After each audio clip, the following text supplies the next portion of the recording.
very close to the Somali border. I'm from a province called Harar. So I grew up with Somalis, and the Ethiopian people did not support that invasion. We are against it, and we are happy. Finally, the soldiers have left. Now, thank you so much for that call. Mohammed, you just heard Tesfa on there, who himself is Ethiopian, talking about the fact that, I mean, of course, none of the things we say, it's unanimous. I mean, Ethiopian troops are there under some kind of support, And, but, when you interrogate the question of, the Somali people, Tesfa talks about Somali people and Ethiopians being, together saying the troops shouldn't be there. He's right. He's right. I agree. Thank you. Thanks for Tesfa. And one thing that's good about the Somali and Ethiopian issue, as a people, we don't hate each other. There's a region of Somalia that's called the Western Somaliland, and some people call it the Agaden, that are Somalis, and was being given in 1950. You can go to the Library of Congress and find out, by the British. And unfortunately, they were not being treated right. But not only them, the Oromians, you name it, all the different groups of Ethiopia, except the current guy, he's running there as a client. His client is the one who's running. And as I said, really, I'm glad that our situation did not reach like the Arab-Israeli situation, because it doesn't go that far. We're neighbors, we are the same people, and we really like us to cooperate together. This militia now is told 2005 election. It's close to 200 people, innocent people protesting, was being killed by his security force.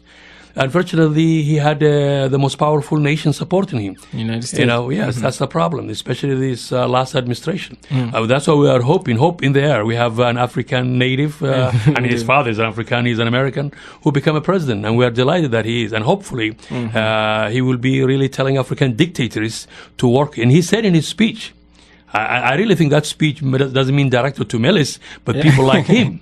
The comment about unclenching your fist. Absolutely. I want to take one call again from Nick in Reston. Welcome to Africa Now. Yeah, good morning. Good morning.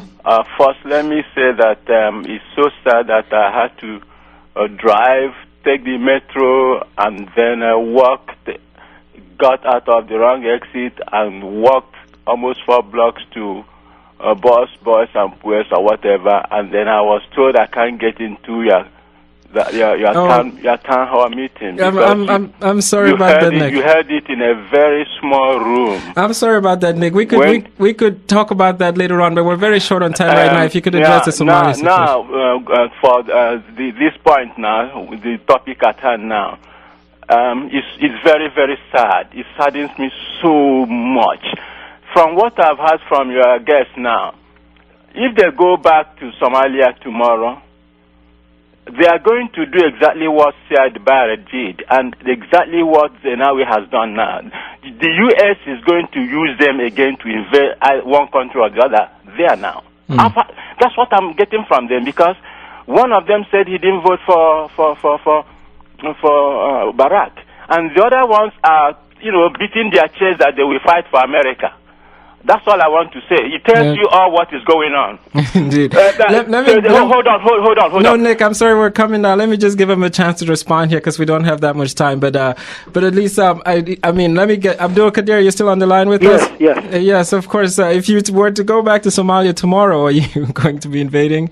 If you were to go back to Somalia tomorrow, as Nick is talking about, what do you think it is that, just to address this question directly, what would you do? First of all, we love Barack Obama. We voted for him, and we are glad he's the president of the United States.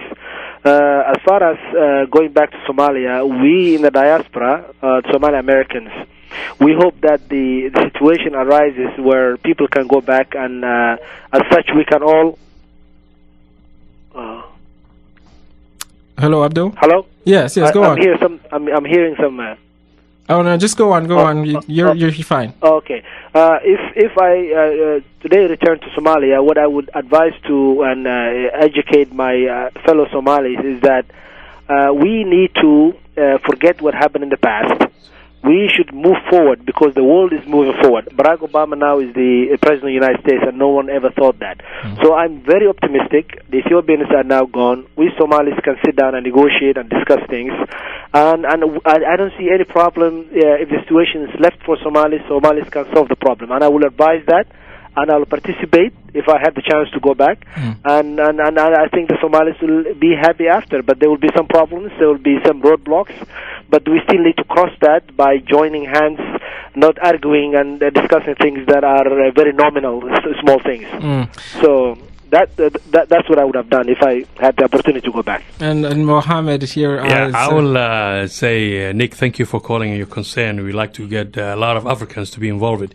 I was actually in Zanzibar. I don't know where he got the idea, and none of us, both of us, we voted for Barack Obama. And I rushed from Zanzibar to where the president's father used to work, and they were very proud of him. And rushed to Dar es Salaam, the U.S. Embassy, and voted happily for our current president, Obama. And I am personally, I have no need for power except to assist my native people. If I ever go back to Somalia, I will not be used. I volunteered and worked with U.S. Marines when they were there, but I was never been somebody who had been used. I was somebody who really was trying to show loyalty for my new nation and helping my country, which I go see on television, going through pieces. I am happily working here and I have family here. I'm not interested for power. Indeed, that is Mr. Mohammed Hassan, who is chair of the Somali American Peace Council. Mohammed, thank you so much for joining us today on the program. Thank you, Ajay. I appreciate it for giving us a chance. Indeed, and we'll certainly welcome you in the future. And also you, Mr. Abdul Qadir Abdirahman, is with a Somali Cause. Abdul Qadir, thank you again so much for joining us. Thank you. Thank you. And we'll certainly keep tabs on the situation in Somalia as the days unfold, and we hope to have more of this conversation. When we come back on Africa Now, we'll be joined by the coordinator of Publish What You Pay, which is mounting a campaign to release some anti-corruption activists who have been held in detention in the Central African nation of Gabon. We'll be right back here on Africa Now.